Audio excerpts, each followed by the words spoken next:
وقت ہے کہ اس اسلام کے نور کے ذریعے اللہ تعالیٰ نے ہمیں ایک ایسی روشنی عطا فرمائی ہے کہ کسی قسم کا کوئی شک و شبہ باقی نہیں رہا کہ انسان کیوں پیدا کیا گیا، کس لیے آیا، موت کیا ہے، موت کے بعد کیا ہے۔ دنیا عالم کا کوئی ایسا مذہب نہیں ہے کہ جس نے انسانی زندگی کے ان تمام ادوار کا ایسا انٹروڈکشن اور تعارف دیا ہو جو ہمیں مذہب اسلام نے دیا۔ سب سے بنیادی چیز کہ یہ فقط اسلام ہے جس نے ہمیں انسانیت کا یہ مقام بتایا ہے کہ کل مولود یولد علی فطرت الاسلام ہے، کہ ہر انسان کا بچہ جو پیدا ہوتا ہے وہ معصوم ہے اور وہ اسلام کی فطرت پر ہے۔ یہ پاکیزگی خلقت اور پیدائش کی اگر کمپیریٹیو سٹڈی آپ کریں تو روئے زمین کا کوئی مذہب نہیں جس نے انسان کے اس عظمت اور مقام کا ذکر کیا ہو جو ہمیں قرآن میں یہ تعارف دیا۔ وہ نور سے پیدا ہونے والے ملائکہ جو ہمیشہ تسبیح و تقدیس کر رہے تھے، انہیں حکم ہوا تھا کہ تم آدم کو سجدہ کرو۔ ابھی تک تو حضرت آدم پر کوئی شریعت بھی نہیں اتری تھی، صرف تخلیق ہوئی تھی، اور ان سب نے گر کر سجدہ کر لیا۔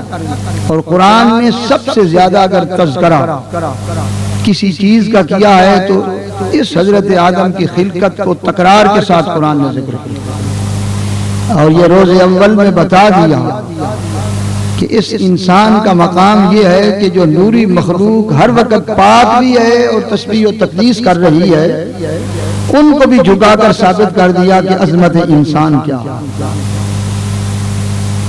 اس کے بعد اللہ تعالیٰ نے انسانوں کے لیے نور شریعت دیا، اور جب آدم علیہ السلام کو زمین پر اتارا وہ حکمت الہی تھی، تو یہ اعلان ساتھ ہوا کہ اما یاتینکم منی ھدی فمن تبع ھدایا فلا خوف علیہم ولا ھم یحزنون، کہ ہر دور میں میری طرف سے نور ہدایت آتا رہے گا، جو اس کی پیروی کرے گا وہ ہر خوف اور غم سے پاک رہے گا۔ آج ہمیں محسوس نہیں ہوتا کیونکہ ہم مسلمانوں کے گھروں میں پیدا ہو گئے ہیں، ورنہ اگر آپ دیکھیں تو روئے زمین کی ٹوٹل آبادی 6 ارب کے قریب ہے۔ اس وقت 6 ارب میں 2 ارب کے قریب مسلمان ہیں، اور باقی روئے زمین کی ٹوٹل جتنی آبادی ہے وہ ہندو، سکھ، یہودیت اور عیسائیت اور دہریت ان پر مشتمل ہے۔ ان 4 لاکھ میں کوئی ایک بھی فرد ایسا نہیں کہ جو اس پوری کائنات کے خالق کو وحدہ لا شریک مانے۔ ہندو مشرکین کی طرح مورتیاں بنا کر ان کی پوجا کرتے ہیں، یہودی عزیر علیہ السلام کو خدا کا بیٹا کہتے ہیں، نصرانی عیسیٰ علیہ السلام کو خدا کا بیٹا کہتے ہیں، کچھ آگ کی پوجا کرنے والے ہیں، کچھ بالکل ہی دہریت والے ہیں۔ تو ٹوٹل 6 ارب کی آبادی میں اس وقت اگر روئے زمین پر کوئی انسان ہے کہ جنہیں انسان کہا جا سکے تو وہ فقط وہ لوگ ہیں جو امت محمد میں سے ہیں اور جو لا الہ الا اللہ محمد الرسول اللہ پڑھ رہے ہیں۔ کیا یہ چیز ہمارے لیے انتہائی باعث فخر نہیں کہ انبیاء کی امتیں آتی رہیں اور 14 صدیاں گزرنے کے باوجود امت محمد اسی توحید پر قائم ہے جو توحید سید عالم نے عطا فرمائی۔ اس کی وجہ شاہ ولی اللہ لکھتے ہیں کہ میں حضور کے روضے پہ مدینہ میں حاضر ہوا تو میں نے دل کی آنکھ سے دیکھا کہ ان رسول اللہ متوجہ الی اللہ فی قبرہ شریف، کہ حضور اپنی قبر میں اللہ کی طرف متوجہ ہیں۔ تو میں نے دست بستہ سلام پیش کیا تو میں نے دیکھا کہ حضور نے میری طرف توجہ فرما لی، تو مجھے یہ مشاہدہ ہو گیا کہ حضور کی توجہ حاصل کرنے کے لیے درود و سلام سے بہتر کوئی ہدیہ نہیں۔ لیکن کہتے ہیں کہ اس کے بعد میری حیرت کی انتہا یہ ہوئی کہ میں نے بیک وقت یہ مشاہدہ کیا کہ کوئی لمحہ ایسا نہیں کہ حضور اللہ کی طرف متوجہ نہ ہوں، اور کوئی لمحہ ایسا نہیں لم یزل ولا یزال متوجہ بوجہہ الی الخلق، کوئی لمحہ ایسا نہیں کہ حضور کا چہرہ انور 18,000 عالم سے ادھر ہو جائے، ہر ذرہ کائنات کی طرف چہرہ پاک کی توجہ ہے، اور یہ ہر ذرہ جو ہر وقت تسبیح پڑھ رہا ہے۔ شاہ صاحب کہتے ہیں کہ ان پتھروں کی کیا طاقت تھی کہ رب کی تسبیح پڑھتی، یہ رخ مصطفیٰ کی روشنی ہے کہ جو تمام عالمین کو چمکا رہی ہے اور جھکنے والوں کو رب کے سامنے جھکا رہی ہے، سجدہ کروا رہی ہے، اور ان سے لا الہ الا اللہ محمد الرسول اللہ پڑھوا۔ یہ خاصہ ہے سید عالم کا۔ حضور نے فرمایا کہ جنت کی ٹوٹل 120 صفوں میں سے 80 صفحے میری امت بھرے، باوجود اس کے کہ آج کل ان حقائق سے ہٹ کر لوگ فرقہ واریت کا شکار ہو گئے اور کفر و شرک کی مشینیں ایک دوسرے پر چلانے پہ ساری طاقتیں صرف ہو رہی ہیں، اور وہ چیز نہیں پیش کی جاتی کہ حضور کی ذات اور اسلام کی شانیں کیا۔ یہ مسلم شریف کی حدیث ہے کہ 120 ٹوٹل جنت کی صفوں میں سے 80 صفحے حضور نے فرمایا میری امت بھرے ہوئے، اور تمام انبیاء کی امتیں صرف 40 صفحے بھرے ہیں۔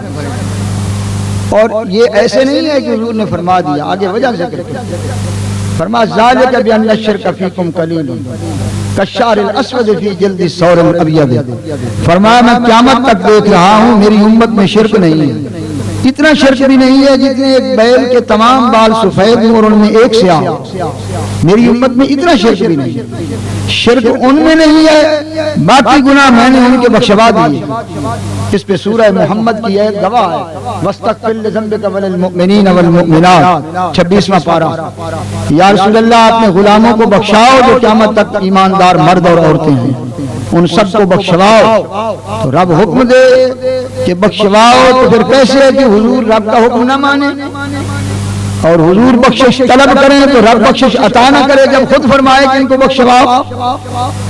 تو یہ صرف خاصہ حضور کی امت کا ہے کہ یہ شرک سے بری ہے۔ اور یہ کیوں ہے؟ یہ فیضان نبوت ہے قیامت تک حضور کا، حضور اپنے رخ انور سے ہر ایک کی طرف متوجہ ہیں۔ یہ علیہ بات ہے کسی میں اس نور کے جذب کرنے کی صلاحیت ہے تو اس کے اندر نور چلا جاتا ہے تو وہی نور ایمان بن جاتا ہے، ایمان کی اور کوئی تعریف نہیں۔ اور کسی سے وہ منعکس ہو کے ٹکرا جاتا ہے تو وہ کفر میں مبتلا ہو جاتا ہے، کیونکہ اسے وہ نور ہی نہیں ملا جس کے ذریعے وہ رہنمائی حاصل کر سکتا۔ میرے حضور شیخ الاسلام رضی اللہ تعالیٰ عنہ سے ایک دفعہ ایک شخص نے کہا کہ جی مجھے 40 سال ہو گئے ہیں فلاں بزرگ کی بیعت کیے ہوئے، لیکن میں نے کوئی فیض نہیں دیکھا۔ تو آپ نے فرمایا کیا تو کلمہ نہیں پڑھتا؟ اس نے کہا جی پڑھتا ہوں۔ فرمایا کیا تو گستاخ رسول ہو گیا ہے؟ اس نے کہا جی نہیں میں توبہ، یہ تو سوچ ہی نہیں سکتا۔ فرمایا کیا پھر صحابہ کرام کی گستاخیاں کرنے لگ گئے ہو؟ کہنے لگا جی اس سے بھی میں اللہ کی پناہ مانگتا ہوں۔ فرمایا کیا حضور کی ختم نبوت کے منکر ہو گئے ہو، قادیانی ہو گئے ہو؟ کہنے لگا جی یہ بھی قطن نہیں ہے، میں ان سب چیزوں سے پناہ مانگتا ہوں۔ تو فرمایا 40 سال سے جو بندہ تجھے اسی راہ پہ چلا رہا ہے جو خدا کے محبوب کی راہ ہے، نہ تجھے دائیں جانے دیتا ہے نہ بائیں جانے دیتا ہے، تو اس سے بڑا فیض کون سا ہے جو تم مانگ رہا؟ تمہارے پاس دنیا اور مال آ جائے اور مال کی محبت میں پڑھ کر تم غافل ہو جاؤ اور تمہارے دل سے دین کی عظمت نکل جائے، تو مجھے شرک کا تم پر خوف نہیں، مجھے دنیا اور مال کا تم پر خوف۔ یہ ہماری زندگی بھی نرالی ہے کہ میں نے عرض کی تجزیہ کر کہ 6 لاکھ میں صرف وہی 2 لاکھ ہیں جو خدا کی زمین پہ انسان ہیں اور جنہیں یہ ایمان نصیب ہے۔ اس لیے اللہ تعالیٰ نے اعلان فرمایا جو ایمان لائے، ان الذین آمنوا وعملوا الصالحات، جو ایمان لائے میرے رسول پر جنہوں نے اعمال نیک کیے، اولئک هم خیر البریہ، فرمایا وہ میری ساری مخلوق سے بہترین خلائق۔ اب رہا وفات، تو کوئی دنیا کا مذہب نہیں ہے جس نے وجود بشر کی وہ تکریم دی ہو جو اسلام نے فوت ہونے والے کو دی۔ کس طریقے سے اس کو غسل دو، اس کو کفن پہناؤ، عزت سے اسے اٹھاؤ، اس کے جنازے کے آگے نہ چلو، تکریم کے ساتھ اس کو قبر میں اتارو، میں چیلنج کرتا ہوں دنیا کو مذہب پیش کرو. کسی نے جلا کر اس کا بیڑا غرق کر دیا, کسی نے پرندوں کے سپرد کر دیا کہ نوچتے رہو اس کے جسم کو, کسی نے کچھ کر دیا. یہ واحد اسلام ایک مذہب ہے کرمنا بنی آدم, جس نے تکریم بنی آدم کو پیدائش سے لے کر موت تک مینٹین رکھا. اتنی عزت کے ساتھ اس تعزیت کا جو انداز ہمارے ہاں ہے کسی اور مذہب میں ہے. پھر یہ قرآن نے اعلان کیا کہ سوام محیاہم و مماتہم, کہ جو اللہ اور اس کے رسول کے ماننے والے ہیں ان کی نہ زندگی کفر سے برابر ہو سکتی ہے نہ ان کا وصال ان کی طرح ہو سکتا. اور اس میں ہمیں یہ قرآن و حدیث نے یہ روشنی دی کہ یہ نہ سمجھو کہ وہ باقی مذاہب کی طرح قبر میں چلا گیا ہے, مٹی میں مل گیا ہے تو ہمارا اس سے کوئی تعلق نہیں رہا, بلکہ یہ بھی اسلام نے کہا کہ جو زندہ ہیں ان کا فائدہ ان کو پہنچتا ہے اور جو فوت ہونے والے نیک ہیں ان کا فائدہ زندوں کو پہنچتا ہے. اور اسی لیے اسلام نے نماز جنازہ کو رکھا. اور کوئی مذہب ہے جس میں نماز جنازہ کا کنسیپٹ ہو؟ یہ شروع سے بتا دیا. اگر پیچھے والے لوگوں کے عمل ان کو فائدہ نہ پہنچا سکتے ہوتے تو شریعت ان کے لیے کس لیے اہتمام کرتی کہ یہ فرض کفایہ ہے. 3 دن تک کسی وجہ سے نہیں پڑھی تو اس کی قبر پر بھی جا کر پڑھو 3 دن کے اندر اگر نماز جنازہ نہیں پڑھی. اس کو اس قدر لازمی قرار دیا تاکہ یہ کنسپٹ, یہ نظریہ ذہنوں میں آ جائے کہ مسلمانوں کا معاملہ مشترک ہے. جس طرح فرض جماعت اس لیے لازم کی کہ اس کا فلسفہ یہی ہے کہ نیک اور بد اکٹھے نماز پڑھیں گے تو جب اللہ تعالیٰ نے ان کی عبادت کو لینا ہے تو اکٹھی اٹھے گی, تو نیکوں کے ساتھ بروں کی بھی عبادت لپٹ کر دربار الہی میں قبول ہو جائے. یہی علامہ بیضاوی نے تفسیر بیضاوی میں ایاک نعبد و ایاک نستعین کی تفسیر لکھی ہے کہ یہ کیوں اسلام کے اندر جماعت رکھی گئی. اسی طرح اس جماعت کو جاری کیا گیا جنازے کی صورت. پھر یہ نہیں کہ اس کو دفن کر کے چھوڑ دو, یہ کافروں کا نظریہ کہ مر گیا ہے اب اس کی کیا ضرورت ہے. بلکہ میں نے حدیث پاک پڑھی پڑھائی ہے, سرکار نے فرمایا من زار قبر ابویہ او احدہما فی کل جمعۃ کتب برا وغفر لہ. جس کے ماں باپ فوت ہوئے ہیں وہ ہر جمعے صرف ماں باپ کی قبروں کی زیارت کرتا ہے. اس میں کوئی قید نہیں لگائی ماں باپ نیک ہوں گنہگار ہوں, کوئی قید نہیں لگائی. اور یہ بھی نہیں لگائی کہ جا کر فاتحہ پڑھے تو سبحان اللہ. لفظ یہاں حدیث میں صرف زیارت کی کہ ان قبر کی ڈھیریوں کو دیکھ لے آنکھوں سے ہر جمعے کو جس میں اس کے ماں باپ دفن ہیں. کوتبہ برن, حضور فرماتے ہیں اللہ اس کا نام چوٹی کے ولیوں میں لکھ دے. یہ حدیث پاک. اگر ایک شخص گنہگار والدین کی قبروں کی زیارت سے یہ مقام پا رہا ہے تو یہ کنسپٹ کہاں سے آ گیا ہے کہ قبروں پہ مت جاؤ, اور قبروں کو تم اس طرح مردہ سمجھتے ہو کہ ان میں کچھ نہیں ہے. پتہ نہیں کوئی ساری زندگی عبادت کرے تو ابرار کے مقام پہ پہنچے یا نہ پہنچے. اور یہاں کتنی بڑی بشارت دی گئی کہ ہر جمعے کو گنہگار والدین کی قبروں کی بھی زیارت کرتا رہے تو وہ ابرار کے مقام کو پہنچ جائے. تو اگر اللہ کے ولی کی قبر کی ہر جمعہ زیارت کرتا رہے تو اس کے نیکی میں کیا شک و شبہ ہو سکتا. میں نے ایک کتاب مصر سے چھپی ہے عربی کے اندر, بڑی عظیم کتاب ہے الجامع لکرامات الاولیاء. اس کا ایک صفحہ بھی کوئی عالم پڑھ لے تو وہ کبھی بدعقیدہ نہیں ہوگا, اتنا فیض ہے اس کتاب کا. اس کتاب میں الفابیٹکلی اولیاء اللہ کا ذکر ہے. تو انہوں نے اس میں ذکر کیا ایک بزرگ کا جو یمن کے ہیں, ابو عبداللہ محمد ابن حسین الدرجاء الغریر الیمنی, بڑا لمبا نام ہے ان کا, کہ ان کی قبر کا بڑا فیض تھا. تو وہ لکھتے ہیں کہ ایک بہت بڑے عالم دعا کرتے تھے کہ یا اللہ تو نے مجھے ظاہری علم بخشا ہے, مجھے باطنی علم بھی عطا فرما, نورانی اور لدنی علم بھی عطا فرما.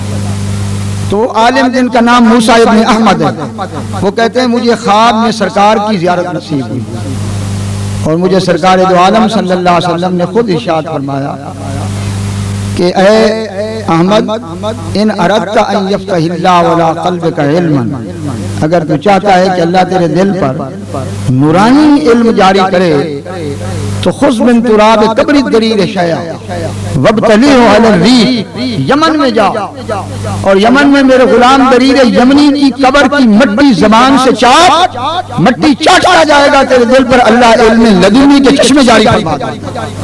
یہ ایسے تو نہیں لوگ اولیاء اللہ بن گئے، نفل تسبیح تو اب بھی بہت پڑھنے والے ہیں، وہ جن کے دل کے اوپر نورانی علوم کے چشمے جاری ہوئے وہ وہی ہیں جنہوں نے قبلہ عالم کی قبر کو چوما ہے اور اس مٹی کو چوما ہے، جنہوں نے پیر پٹھان کی قبر کو چوما ہے، جنہوں نے میرے پیر سیال لجپال کی قبر کو چوما ہے۔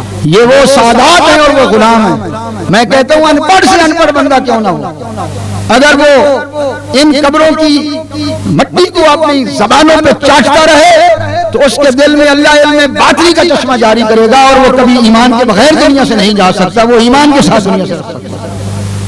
یہ تو میں نے ایک بات میں نے عرض کی، یہ کتاب پڑھنے کی ہے اور بڑا مختصر وقت ہے، میں یہاں کوئی اتنا بڑا لمبا بیان نہیں کرنے کے لیے آیا، میں نے ایک مثال دی ہے اور ان مثال اور باقی روایات سے یہ میں نے اپنے لیے تجزیہ کیا ہے کہ شیخ الحدیث والقرآن ہی کیوں نہ ہو، اس کے باطنی نورانی چشمے نہیں جاری ہو سکتے جب تک اولیاء اللہ کی چوکھٹوں کو وہ اپنی زبان سے چاٹتا اور چومتا نہیں۔ اب یہ نظریہ کہ قبروں پہ نہیں جائیں، انہوں نے کیا قصور کیا؟ وہ انعام یافتہ لوگ ہیں، ساری زندگی اسلام پر گزاری ہے، تو ان کا فیض نہیں جاری ہوگا؟ کیا اللہ اور اس کے رسول کی سخاوت دنیا داروں سے کم ہے؟ کیا قرآن نے 30 پاروں کے اندر جو ان کے انعامات ذکر کیے ہیں وہ کہاں گئے انعامات؟ ابو مدین شعیب وہ بزرگ ہیں، اسی کتاب میں ہے کہ ان کی کرامت یہ تھی کہ جتنا کوئی پریشانی سے بھرا ہوا بندہ ان کے سامنے آ جاتا تھا اس کا دل شگفتہ ہو جاتا تھا اور اس کی پریشانی، ڈپریشن، ٹینشن ساری ختم ہو جاتی تھی۔ ان کا وقت وصال قریب آیا، صاحب فراج تھے تو مریدین رونے لگ گئے۔ انہوں نے کہا غریب نواز آپ پریشانیاں لے کے آتے تھے، جب آپ کے پاس آتے تھے تو دل باغ و بہار ہو جاتا تھا، اب ہم کہاں جائیں گے؟ آپ کے وصال کے بعد ہم کہاں جائیں گے؟ انہوں نے کہا تم اسی طرح میری قبر پہ آنا جس طرح آج میرے سامنے کھڑے ہو۔ فمن کان لہ اربۃ اظلم من التراب حجابا فلیس برجل، فرمایا جس کی قبر پر کوئی آئے اور 4 گز کی مٹی سے وہ آنے والے کو دیکھ نہ سکے اور اس کے دل کی اصلاح نہ کر سکے، میں اسے مرد ہی نہیں سمجھتا۔ وہ مرد کیا ہوا کہ قبر میں پڑے ہو کر آنے والے کو پہچانے؟ یہ چیزیں من گھڑت نہیں ہیں۔ آج کل کا جدید طبقہ چونکہ ان تعلیمات سے بہرور نہیں ہے اور نہ کسی کی اب اتنی معلومات ہیں کہ وہ ہمارے اسلاف کی ان عربی کی کتابوں کا مطالعہ کرے، ان کو دیمک کھا رہی ہے اور وہ کتابیں پڑھی ہوئی ہیں، کوئی ان کو نہ سمجھنے والا ہے نہ پڑھنے والا۔ یہ جتنے اولیاء اللہ نے مقامات حاصل کیے ہیں یہی طریقت ہے، اصل شریعت ہے، لیکن شریعت پر صحیح چلنے سے طریقے سے چلنا طریقت ہے، اور طریقت یہ ہے جو میں آپ سے کر رہا ہوں، جو ان بزرگان دین کا یہ طریقہ ہے، طریقت ہے۔ یہ کتابیں اب اٹھا کر زمین سے ہمارے ذہن کو کہاں تک لے جاتی ہیں۔ ایک حضور کی امت کے ولی ہیں شام کے محمد ابن عمر، ان کو کسی نے کہا کہ جی آصف ابن برخیہ نے آنکھ جھپکنے میں 1400 میل کے فاصلے سے یمن سے شام میں تخت اٹھا کر پھینکا تھا۔ انہوں نے کہا آصف ابن برخیہ اسرائیلی ہے اور میں محمدی ہوں، اور بے عزت معبود مجھے رب کی عزت کی قسم، میں اگر یہاں منبر پر کھڑے ہو کر شہر بغداد کو کہوں کہ محلہ سمیت اکھڑ کر مراکش میں پہنچ جائے اور شہر مراکش کو حکم کروں کہ وہ محلہ سمیت اکھڑ کر بغداد میں پہنچ جائے تو بے عزت معبود لو قلقل مراکش کونی نے بغداد لکانا والے عکس ہی لکانا، فرما آنکھ جھپکنے میں بغداد ادھر پڑا ہوگا اور مراکش ادھر پڑا ہوگا۔ تم کیا سمجھتی ہو کہ جن کے ہاتھ حضور کے ہاتھ تک پہنچے ہیں ان کے بازو کی طاقت کیا ہے اور قوت کیا؟ یہاں یہ کہا جاتا ہے کہ جی کچھ اولیاء کر نہیں سکتے، کچھ کر نہیں سکتے، آ کر تو دیکھو یہ کن کے قدم قدم سے بہارے ہیں۔ اگر کچھ کر نہ سکتے ہوتے تو یہ لوگ کیوں آتے؟ وہی آتا ہے جسے چشمہ نظر آتا ہے، جہاں چشمہ نہیں وہاں کوئی نظر نہیں آتا۔ لہذا یہ کنسیپٹ بالکل اسلام سے ہٹ کر ہے کہ جی مر گیا جانور کتنا قبر میں گیا، اب اس کی کوئی ضرورت نہیں ہے، اس کا حق ہے اس کا جنازہ پڑھا جائے۔ اس کا حق ہے ہو سکے تو ہر جمعرات اس کی قبر کی زیارت کی جائے، اور اس کا حق ہے کہ اس کا عرس منایا جائے۔ میں یہ کوئی ایسے جذبات میں بات نہیں کر رہا، جب تک حدیث سے ہم کسی چیز کی تصدیق نہ کر لیں ہم فتویٰ نہیں دیتے۔ یہ بخاری شریف میں حدیث موجود ہے، سیدنا عقبہ ابن عامر صحابی سے 110 صفحہ پر یہ حدیث موجود ہے کہ حضور علیہ الصلوۃ والسلام مدینہ شریف سے نکلے، کثیر صحابہ ساتھ ہو گئے، اور پیدل چل کر حضور شہدائے احد کی قبروں پہ آئے، اور سب صحابہ سمیت حضور نے ان کے لیے دعائے مغفرت فرمائی۔ کیا ضروری تھا؟ اور یہ حضور کی آخری ایام تھے، اس وقت عمر مبارک 61 سال ہو چکی تھی۔ اس عمر مبارک میں پیدل چل کر مدینہ شریف سے آنا تقریباً 30 میل سے زیادہ مسافت بنتی ہے احد شریف، اور ان کی قبروں کے اوپر آ کر دعائے خیر کرنا۔ اگر اس کی کوئی شریعت میں اہمیت نہیں تھی، یہ کوئی تم تکلف سمجھتے ہو یا بناوٹ سمجھتے ہو، تو حضور کو کیا ضرورت تھی کہ 3 میل اور سارے صحابہ بھی ساتھ آئے اور وہاں دعا کی، جبکہ حضور ہر وقت امت کے لیے دعا کرتے ہیں۔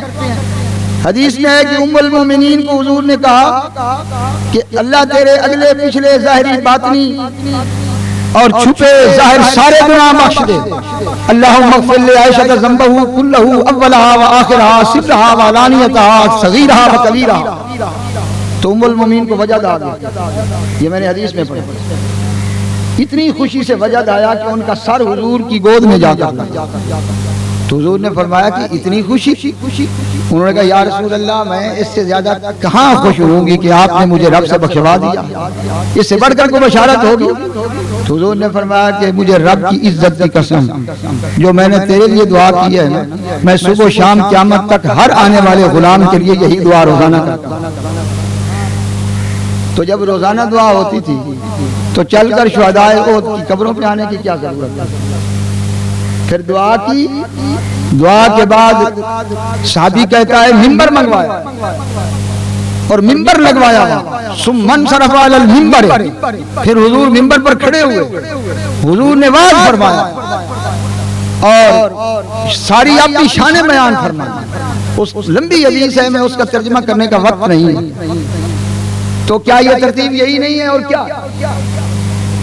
یہی عرس کی سنت ہونے کی دلیل ہے، یہی سرکار کا عمل مبارک کہ ابتدا فاتحہ خوانی سے ہوئی، اس کے بعد محفل ہوئی، منبر پر حضور آئے، حضور نے واعظ فرمایا، تو جہاں فاتحہ خوانی سے ابتدا ہو قرآن کریم کی تلاوت سے، اور پھر منبر لگا کر وہاں اللہ اور اس کے رسول کی شان بیان کی جائیں، تو یہی تو وہ سنت ہے جو سرکار دو عالم نے وہاں سنت اختیار فرمائی۔ اس لیے یہ بھی نہیں سمجھنا چاہیے کہ یہ کوئی نیا کنسپٹ ہے کہ جی جو فوت ہو گیا ہے اس کے لیے یہ ٹریڈیشن نہیں ہے، یہ رواج نہیں ہے، یہ سرکار دو عالم صلی اللہ علیہ وسلم کی سنت مبارک، اور یہی سنت کا ثبوت ہے جو اولیاء کرام نے وہ سنتیں اٹھا لی ہیں جو سنتیں مٹ رہی تھی، اور یہ سنت مٹ رہی تھی جس کو اولیاء کرام نے اٹھایا۔ قیامت تک یہ عرس اس ترتیب سے جو ہوتے رہیں گے، یہ سید عالم کی اور سنت مبارکہ کی یاد ہے جو حضور نے شہدائے احد کی قبروں پر تشریف لا کر ان کے لیے فاتحہ خوانی فرمائی۔ تیسری چیز کہ اس کی ضرورت کیوں ہے، تو میں آخر میں یہی حدیث پاک سے اس کا عرض کروں گا۔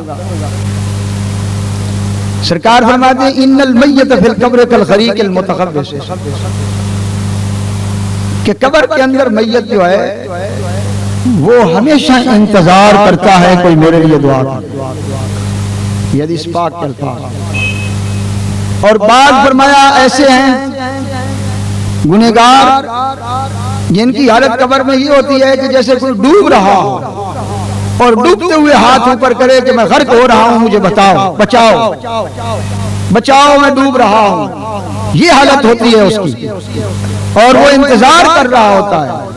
دعوتن تلحقہ من ابن او امن او اخن او صدیق، 4 حضور نے فرمایا، وہ اپنے باپ، اپنی ماں، اپنے بھائی، اپنے دوست، ان میں سے کسی ایک کی دعا کا انتظار کر رہا ہے۔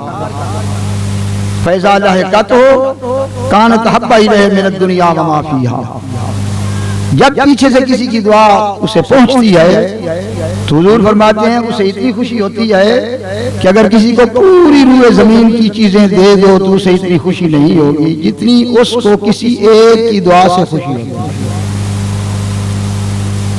اب علماء نے اس حدیث کے تحت یہ دیکھا کہ پہلے دن تو جس کا فوت ہوتا ہے وہ غم سے نڈھال ہوتا ہے، دوسرے دن لوگوں کو پتہ چلتا ہے۔